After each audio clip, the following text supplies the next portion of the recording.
Welcome to W Report. This is an analytical transformation of an interview. Alex Krainer is a market analyst, author, and former hedge fund manager. Alex, how do you assess the current prospects for Ukraine peace talks and their impact on normalizing U.S.-Russia relations in a multipolar world? Trump's rhetoric has shifted. Instead of a neutral Ukraine and halting NATO expansion, he now proposes a ceasefire monitored by European peacekeepers, along with harsher language and 10-day threats toward Russia. Unclear if he'll act on them.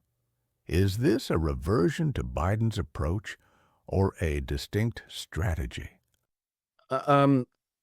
Well, I very much doubt that this is a reversal to Biden policies, and I don't really know what Trump has in mind. It's extremely difficult to read because it keeps changing.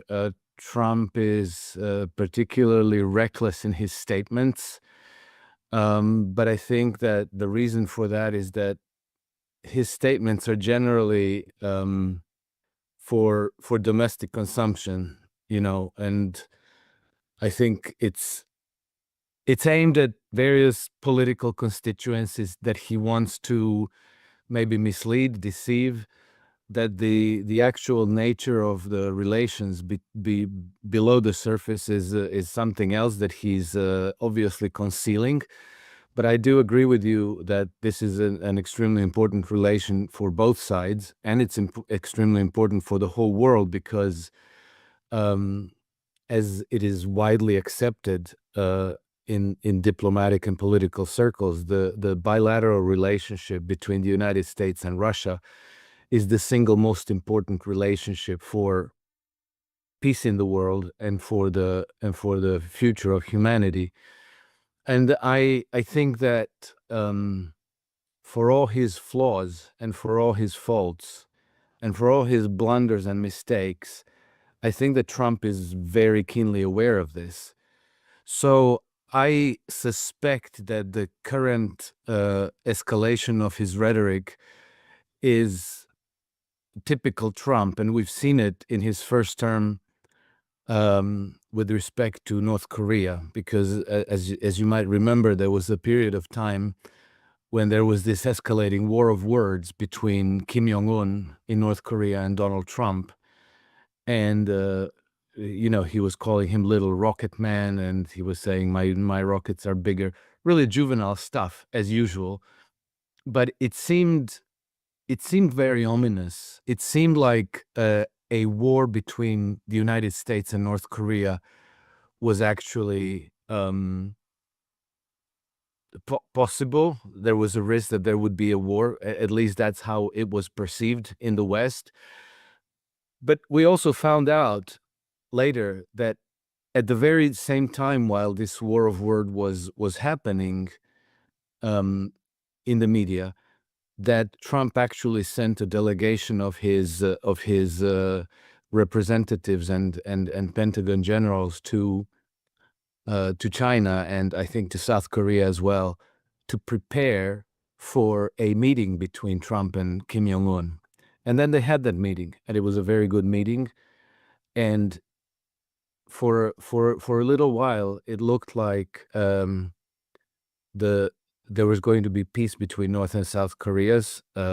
Trump was the first president to set foot in the demilitarized zone, and in the immediate aftermath of those meetings, we had the beginnings of a demining of that demarcation line between the two countries. So it was a very hopeful moment, which of course was then derailed and sabotaged, as were many other of Trump's policy initiatives.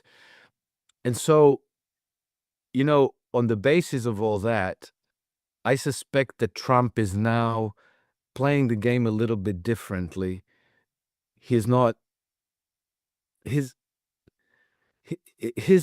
couching his mission in a very thick layer of deception, and that makes it then extremely difficult to read.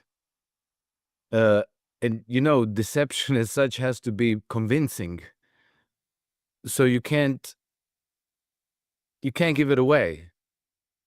And I think of it as being an undercover cop. If you're an undercover cop in a drug cartel, you have to be very convincing, right? So everybody has to think that you're part of the cartel, and you have to look like the bad guy.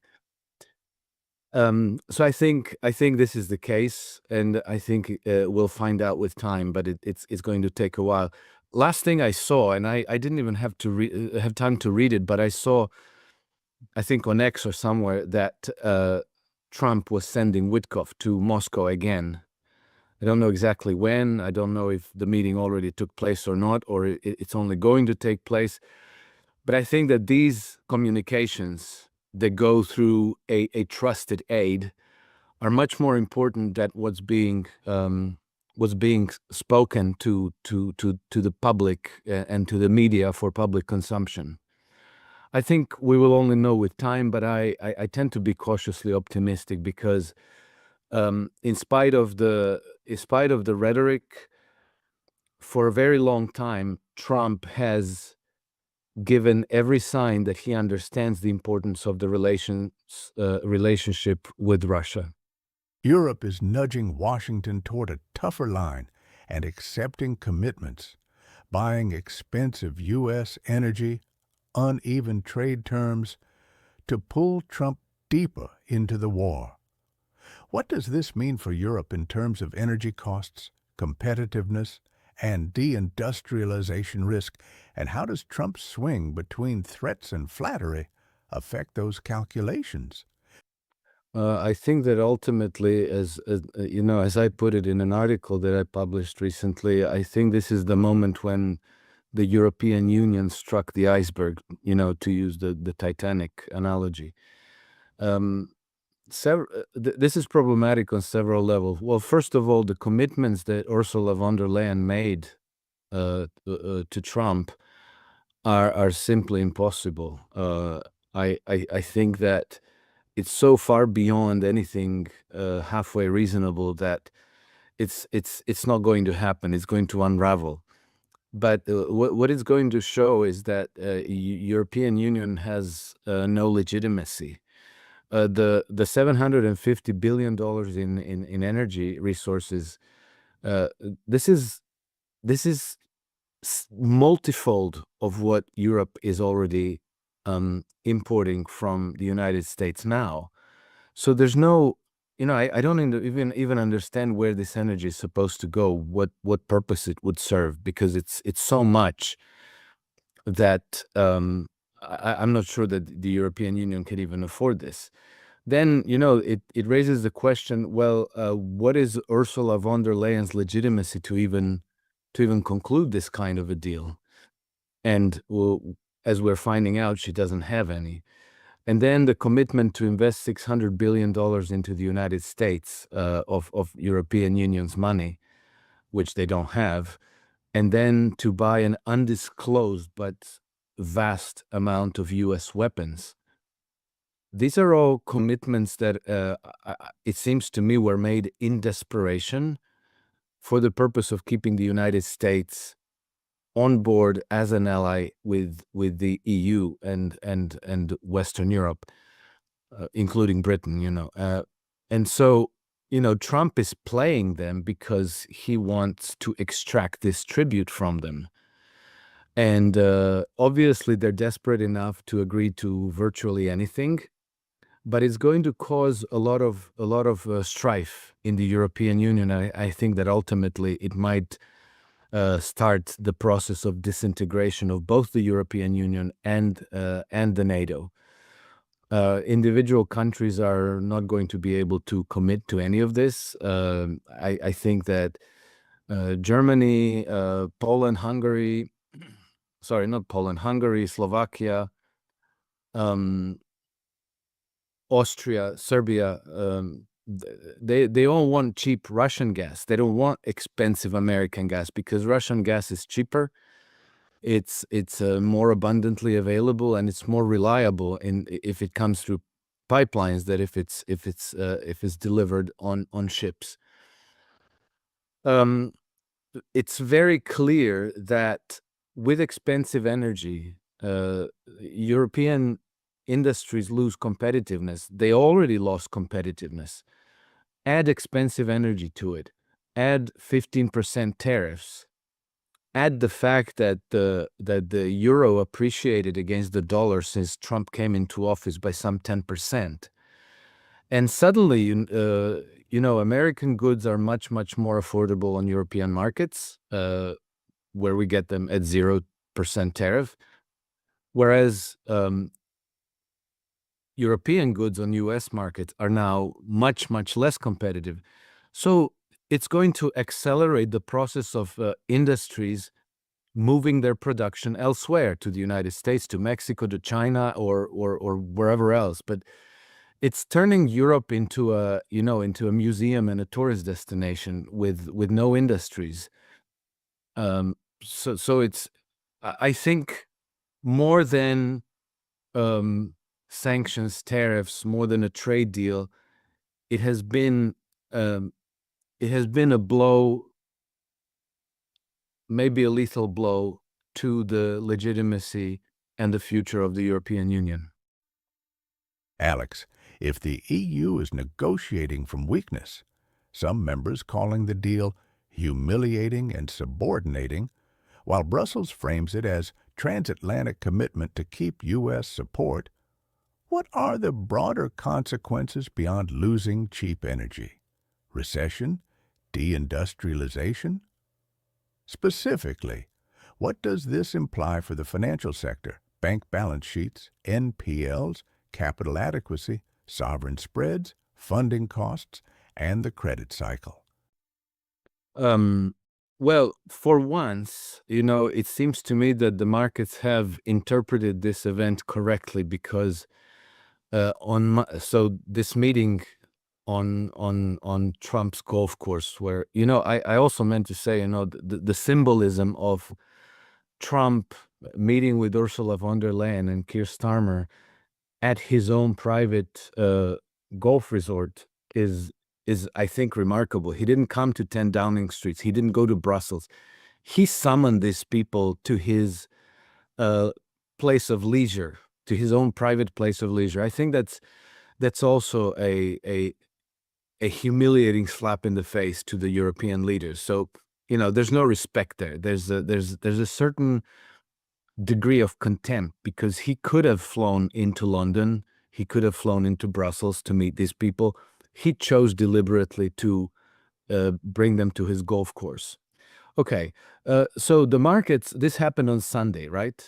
And then on Monday, when the markets opened, the euro was trading close to $1.17, a little bit more than that, $1.17.50, let's say. And the British pound was close to $1.35. Right now, the euro is below $1.14, and the pound is below $1.32. So that doesn't sound like a big difference unless you understand how the markets work. But this has been a very, very significant pullback in the value of those currencies. And I suspect this is going to continue. And something that I've been predicting for a very long time is that the British pound and the euro would ultimately collapse, which is something that doesn't happen overnight. It's a gradual process, but I think we're certainly going in that direction. As the currencies weaken, the interest rates go up, the inflation ramps up, and as European powers and Great Britain lose the control of global events, and especially these extremely important theaters of war like Ukraine and the Middle East, they will have no choice but to resort to central bank printing money to pay the bills of the government and of their zombified corporate world. And that inevitably accelerates the process of inflation, of the price inflation. And I think that what we're going to see in Well, it's always thankless to try to predict when this could happen, but I would say over the next couple of years, you're going to see a process of decline and collapse, similar to what we've seen in the early 90s when the Soviet Union collapsed. So, officially it was in 1991, but the process of decline already started in the 1980s and even in the late 1970s. Or something like we saw in the Weimar Republic, when after World War One, the German decline started first very gradually, but then in the early 1920s, 21, 22, 23, there was an acceleration and a very, very sharp, rapid collapse. And so I think that Great Britain, European Union, and probably Japan as well, are going in that direction. And on the back of that, I think that Trump is not forgetting Canada. He wants Canada. He's dead serious about that, and so that puts him in on a collision course with his uh, bestest friend and ally, the United Kingdom. And then there's also Greenland, which will be a problem with Denmark and the rest of the European Union. But I think that's all coming. Alex, cutting off cheap energy and the Nord Stream sabotage have locked in a structural downturn for Europe. Meanwhile, NATO's old quid pro quo is fraying. Europe aligns its foreign policy with Washington, while the U.S. foots the security bill. But now Washington is extracting resources and shows less intent capacity to protect Europe, as Brussels talks strategic autonomy, yet remains dependent. How long can this humiliating setup last? And will the EU have to rebuild its security architecture? What is NATO's future if this path continues and the alliance is effectively failing in Ukraine?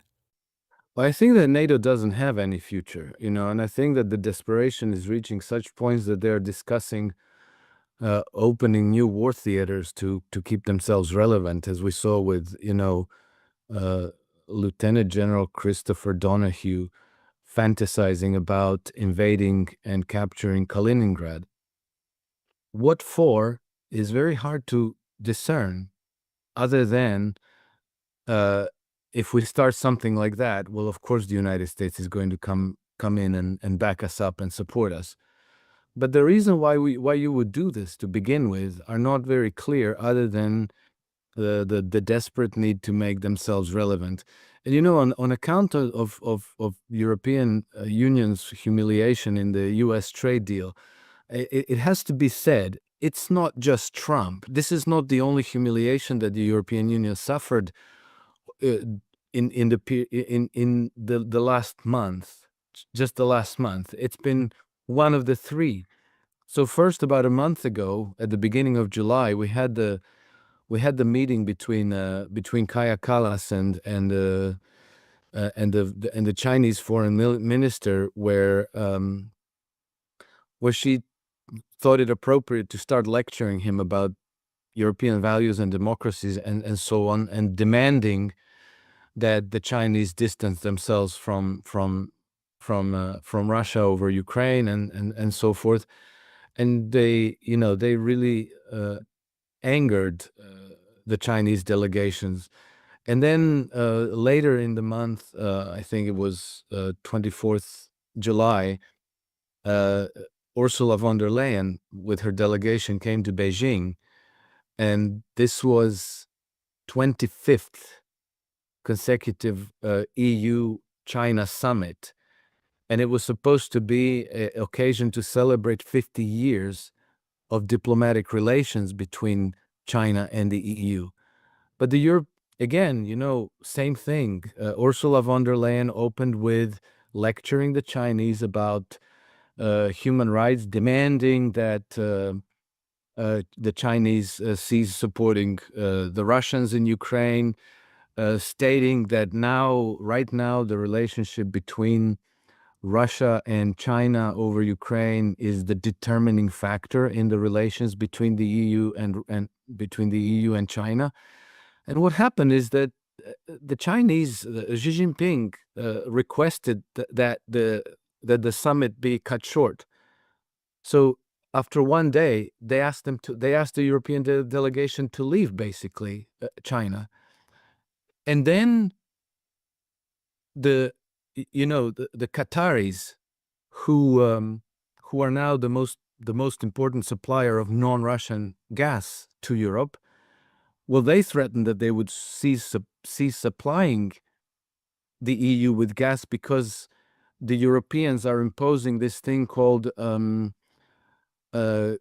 directive on corporate sustainability due diligence requirement. It's some sausage CSDDD directive that they impose on large suppliers and businesses in the in the European Union, and this imposes the obligation on companies and Qataris to investigate and fix problems related to environment, climate, and human rights.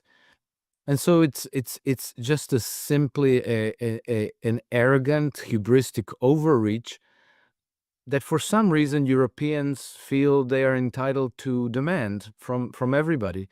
And so they've antagonized the United States, they've antagonized China, they've antagonized Qatar, they're antagonizing everybody. And so my conclusion is that not only in terms of economic development and trade, but also in terms of coming up with a new security architecture for Europe, it's not going to be the current leadership. I don't think they're going to change course. They're going to continue straight ahead because they appear to be ideological zealots until they're swept out of power. And they're going to blame Russians, they're going to blame Trump, they're going to blame the Chinese, they're going to blame anybody except themselves, and they will not alter course. So I think that what's going to happen is that these globalist networks of power are going to become increasingly weakened, and we're going to see strengthening of the sovereigntist movements, as we're already seeing, like Marine Le Pen, AfD, Robert Fico, Viktor Orban, and so forth. And I think that ultimately individual nations are going to be looking for an alternative security architecture on their own. But I think that inevitably they're going to have to default to Russia and to the probably Shanghai Cooperation Organization, because they have already defined an alternative security architecture, and becoming a member of BRICS, becoming a member of SCO, it's going to be a lot more attractive given the surreal course of events in the EU right now.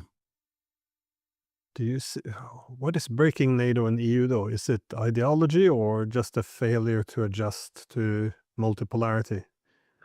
I think it's primarily lack of legitimacy. NATO was created, and the very creation of NATO is a very, very disputable, because NATO was created in 1949, if I'm not mistaken, and it was in the immediate aftermath of World War II. The Allies, which was the United States, Britain, France, and the Soviet Union, just defeated Hitler and the Nazi Germany. So they should have been friends and allies. But the British had they had different plans.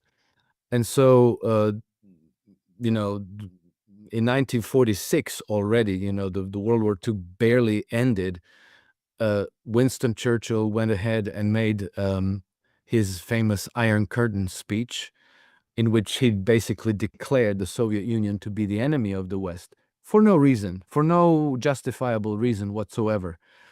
And he did it in front of President Harry Truman. And so from that moment on, the West started to organize a bloc opposed to the Soviet Union and the communist bloc. And there we got NATO in 1949, and then in 1952 it was expanded. And then after I think in 1954 or 56, after NATO added Western Germany, only then the Soviet Union formed the alternative Warsaw Pact. But this whole, you know, this whole creation of two blocs and starting the Cold War, it was contrived. It wasn't necessary. It didn't have to be that way. And then especially in 1991, when the Soviet Union finally collapsed, then NATO no longer had a reason to exist because it was created as a bulwark against the Soviet Union, against the communist, to contain the communist world. And in that way, I guess it had some kind of legitimacy, at least in the public mind. But once the Soviet Union collapsed and there was no more communist world, because Russia is not a communist country, none of the former Soviet republics or Warsaw Pact members are communist countries. NATO no longer has a legitimate reason to exist. And so I think that the lack of legitimacy is what's going to finally lead to NATO's demise, and also their despair now to keep themselves relevant. And they're doing so by escalating war tensions, not just in the Baltic states, with this threat that they're going to overrun Kaliningrad, but also, there's events happening in the Balkans where it does appear that certain interest groups, particularly the British foreign policy establishment, want to open the Balkans as the next front for in the clash between the West and Russia. And I think that increasingly countries are realizing what's going on, and they're not on board. And so now you have this famous Article 5. It appears that if NATO invokes Article 5, there's going to be a lot of countries that are going to say, like, sorry, no, we didn't sign up for this. You're not defending us from an invasion. You're actually instigating a war that we don't want to fight in. And so if the United States is no longer on board wholeheartedly, they're on board in the sense that they want to sell a lot of weapons to the European Union, but they're not really interested in fighting a war against Russia. If Hungary is not interested, if Croatia, Slovakia are not interested, if Romania is not interested, if Poland is not interested, then what's the point of NATO? It's just going to become a completely ineffective organization. It's going to be a debating club. They're going to be issuing statements. They're going to do trash talk and try to come across as tough and credible. But if you throw a party and nobody shows up, then you're no longer in the game. The narrative rests on two pillars: Trump's bluster masks, real back channels, and Europe, NATO, are sliding into irreversible decline. It's persuasive by analogy and hints of insider knowledge, but thin on verifiable facts, more polemic than analysis. The Trump line leans on the North Korea precedent: threaten loudly, bargain quietly. Ukraine, however, involves more actors and harder interests. Deception as a method also heightens miscalculation risks. References to unnamed envoys and secret channels make the claim unfalsifiable. Belief, not evidence. If this is more than an undercover cop metaphor, we should see a tangible roadmap: intermediaries, ceasefire terms, and monitoring architecture. On security, NATO's future is framed as a legitimacy problem where escalation is merely relevance-seeking. Yet predictions of broad Article 5 refusals stack hypotheticals rather than analyzing member obligations and incentives. Bottom line, a sharp, provocative frame whose strength is rhetorical. To upgrade it into analysis, we need verifiables, concrete negotiating channels, ceasefire parameters, the text of any EU-US energy defense deals, and unmistakable indicators of NATO fracture. Thanks for watching. Support the channel if you find this format valuable. More deep dives are coming soon. Until then, think for yourself and draw your own conclusions.